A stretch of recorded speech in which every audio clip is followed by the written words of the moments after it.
നമസ്കാരം. എല്ലാ പ്രേക്ഷകർക്കും എൻ്റെ വിനീതമായ നമസ്കാരം. നമുക്കിപ്പോൾ വ്യാഴം മാറുന്നുണ്ട്.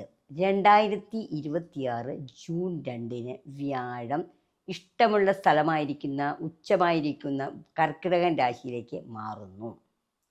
അപ്പോൾ നമ്മുടെ ഓരോ നക്ഷത്രക്കാർക്കും ഓരോ രാശിക്കാർക്കും എന്തൊക്കെയാണ് വരുന്നത് എന്ന് നമുക്ക് നോക്കാം.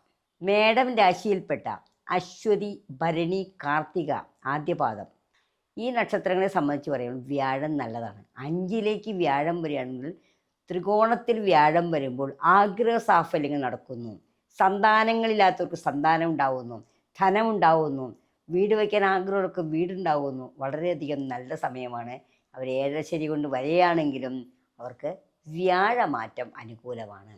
അത് ഓരോരുത്തരുടെ പ്രായഭേദങ്ങൾക്കനുസരിച്ചാണ് ഇതിൻ്റെ ഗുണങ്ങൾ കിട്ടുന്നത്.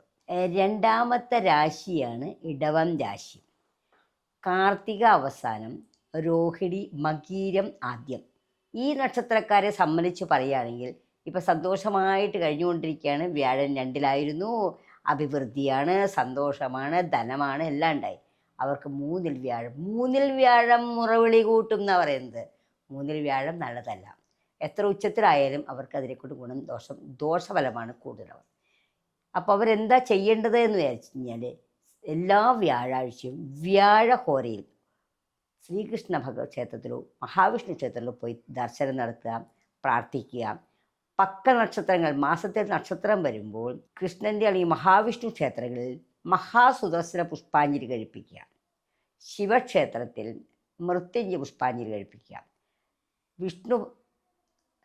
വിഷ്ണു പുരാണം വായിക്കുകയോ വിഷ്ണു സഹസ്രനാമം വായിക്കുകയോ ചെയ്യുക. നമ്മുടെ പ്രായങ്ങൾക്കനുസരിച്ച്. അല്ലെങ്കിൽ ഓം നമോ നാരായണായ രാവിലെയും വൈകുന്നേരം ഒരു 1008 പ്രാവശ്യം ജപിച്ചാൽ വളരെ നന്നായിരിക്കും. അത് ബുദ്ധിമുട്ടാണെങ്കിൽ 108 പ്രാവശ്യങ്ങൾ നമുക്ക് ഓം നമോ നാരായണ ജപിക്കാം.